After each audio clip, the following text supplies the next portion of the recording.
আজ আমাদের পুরো জাতি গভীর শোক ও বেদনায় নিস্তব্ধ।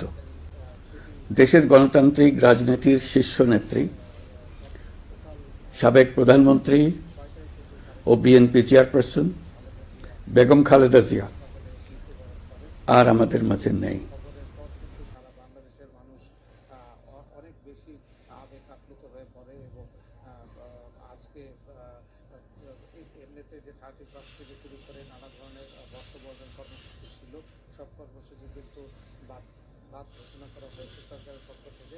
কোনো ধরনের উৎসব উদযাপন যেগুলো থাকে রাত্রেবেলা 31 উপলক্ষে সেগুলো কিন্তু করা হচ্ছে না।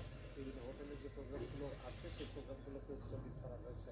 আমরা ইতিমধ্যেই দেখতে পাচ্ছি বাংলাদেশের পতাকাবাহী একটি গাড়ি ধারণা করা হচ্ছে সরকারের উচ্চ পর্যায়ের যে উপদেষ্টারা আছেন তারা